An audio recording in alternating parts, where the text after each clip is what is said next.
أعوذ بالله من الشيطان الرجيم بسم الله الرحمن الرحيم وما كنت بجانب الغربي আসুন আমরা এখন বানান করে পড়ব। আপনারা যদি আমার ভিডিওগুলো নিয়মিত দেখেন এবং আমি যে নিয়ম কানুনগুলো বলি সেগুলো যদি ফলো করেন, আশা করছি ইনশাল্লাহ আপনারা অল্প কিছু দিনের ভিতরে কোরআনকে সহিশুদ্ধভাবে শেখার একটা নিয়ম কানুন আপনারা শিখতে পারবেন এবং সহিশুদ্ধভাবে কোরআন শরীফটাকে আপনারা পড়তে পারবেন ইনশাল্লাহ। আপনারা সবাই চ্যানেলটাকে সাবস্ক্রাইব করে পাশে থাকবেন। প্রতিদিন যখন ভিডিও আপলোড দিব তখন আপনারা ভিডিওগুলো দেখবেন, শুরু থেকে শেষ পর্যন্ত দেখবেন, স্কিপ না করে। আশা করছি আপনাদের অনেক ফায়দা হবে। আসুন আমরা এখন বানান করে পড়ব। ওয়াউ জবর ওয়া, মিম আলিফ জবর মা, ওয়া মা। যে কোনো জায়গায় আপনি যখন দেখবেন ওয়াওয়ের উপরে জবর হয়েছে তখন আপনি এটাকে যখন টেনে পড়বেন, ওয়াউ জবর ওয়া না পড়ে শুধু আপনি পড়বেন ওয়া। মিম আলিফ জবর মা, ওয়া মা। দেখেন মিমের উপরে এক জবর, তারপর দেখেন খালি আলিফ। এক জবরওয়ালা হরফের পরে খালি আলিফটা আসলে সেই এক জবরওয়ালা হরফটাকে এক আলিফ লম্বা করে পড়বেন। ওয়া মা। কাফ নুন পেশ কুতা জবর তা, কুতা। দেখেন নুনের উপরে সাকিন হয়েছে, এটাকে বলা হয় নুন সাকিন। নুন সাকিনের পরে যে হরফটা আসছে তাটা হলো ইখফার হরফ। নুন সাকিনের পরে ইখফার হরফ আসলে আপনি নুন সাকিনটাকে গুন্নাহ করে পড়বেন। ওয়ামা কুনতা। আর ইখফা গুন্নাহকে এক আলিফ লম্বা করে পড়তে হয়। বাজের বি, জিম আলিফ জবর যা, বি যা। দেখেন জিমের উপরে এক জবর, তারপর দেখেন খালি আলিফ। এক জবরওয়ালা হরফের পরে এই যে দেখেন লম্বা টান, এটাকে বলা হয় খালি আলিফ। যে আলিফের উপরে জবর জের পেশ সাকিন তাসদিদ কোনো কিছুই থাকে না, সেটাকে বলা হয় খালি আলিফ। আর খালি আলিফটাকে এক আলিফ লম্বা করে পড়বেন। জবরের পরে যখন খালি আলিফ আসবে এক আলিফ লম্বা করে পড়বেন। বি যা, নুন জের নি, বালাম জের বিল, বিজানি বিল। গাইন রা জবর গর। দেখেন রা হরফটা 7 অবস্থায় পুর হয়। প্রথম অবস্থায় হলো রার উপরে যখন জবর অথবা পেশ হবে তখন রাটাকে মোটা করে পড়বেন, পুর করে পড়বেন। আরেকটা অবস্থা হলো রা যখন সাকিন হবে, আগের হরফে যখন জবর হবে তখন রা সাকিনটাকে আপনি মোটা করে পড়বেন বা পুর করে পড়বেন। গর গর। বা ইয়াজের বি, ইয়াজের ই, বি গর বি। وما كنت بجانب الغربي। হামজা জাল জের ইদ, হামজা জাল জের ইদ। এই যে হামজাটাকে জালটাকে অনেকে জাল পড়েন, আপনি যদি এটাকে জাল পড়েন তাহলে হবে না। জাল কোনো হরফ কোরআন শরীফের মধ্যে নেই। জাল জাল। হামজা জাল জের ইদ, ইদ। কফ জবর ক, দিয়া জবর দই, কদই। নুন আলিফ জবর না, কদই না। এই যে এখানে দেখেন নুনের উপরে দেখেন এক জবর, তারপরে দেখেন খালি আলিফ। আমি আগেও বলেছি খালি আলিফ কাকে বলা হয়, যে আলিফের উপরে জবর জের পেশ সাকিন তাসদিদ কোনো কিছুই থাকে না, তাকে বলা হয় খালি আলিফ। এক জবরওয়ালা হরফের পরে খালি আলিফ আসলে আপনি এক জবরওয়ালা হরফটাকে এক আলিফ লম্বা করে পড়বেন, কিন্তু ওই খালি আলিফটাকে এক আলিফ লম্বা হবে না, ওই খালি আলিফটা 3 আলিফ লম্বা হবে।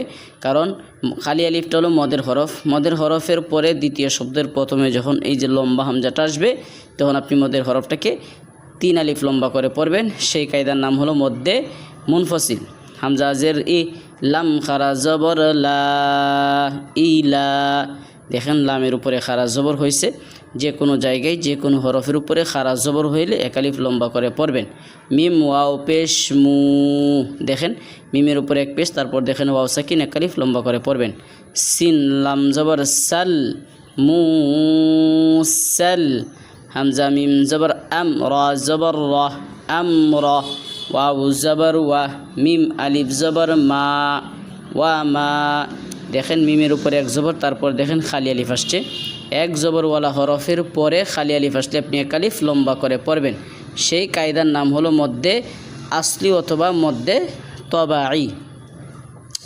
কাফ নুন পেশ কুঁতা জবর তা কুঁতা। দেখেন কাফের পরে নুন, নুনের পরে সাকিন, এটাকে বলা হয় নুন সাকিন।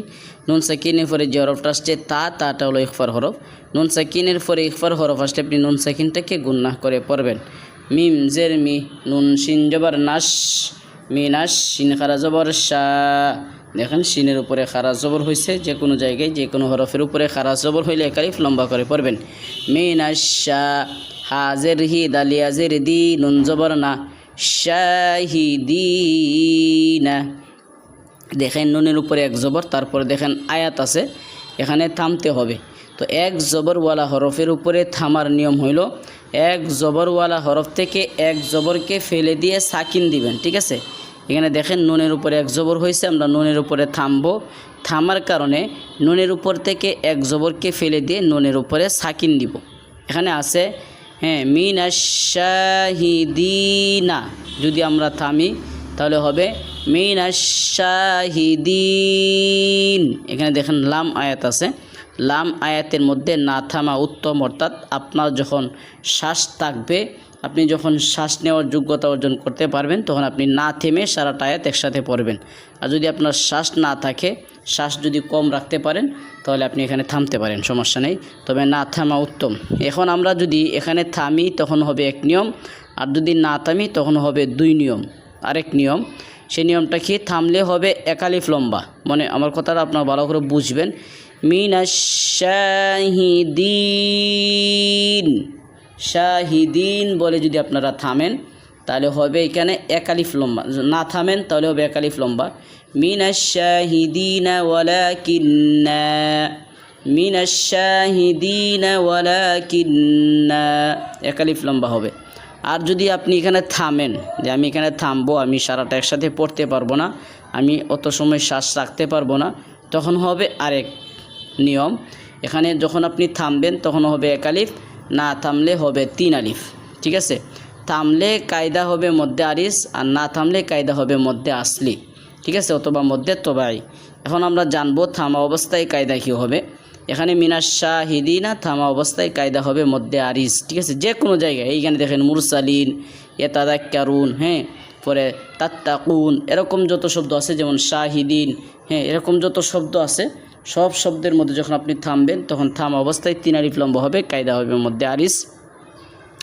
মধ্যে আরিস কাকে বলা হয়, যে মদের হরফের পরে থামার কারণে যখন সাকিন হয়, তখন মদের হরফটাকে সেটাকে বলা হয় মধ্যে আরিস, আর মধ্যে আরিসকে তিন আলিফ লম্বা করে পড়তে হয়। দেখেন নুন হরফটা মূলত সাকিন নয়, কিন্তু নুন হরফটা থামার কারণে সাকিন হবে, এটাকে বলা হয় থামার কারণে সাকিন অথবা আরজি সাকিন। যে হরফটার উপরে থামার কারণে সাকিন হয় সেটাকে বলা হয় আরজি সাকিন। এটা হলো মদের হরফ। মদের হরফের পরে থামার কারণে সাকিন হইলে অথবা আরজি সাকিন হইলে তখন তাকে মধ্যে আরিস বলে, আর মধ্যে আরিসকে তিন আলিফ লম্বা করে পড়তে হয়। মিনাশ-শাহিদিন।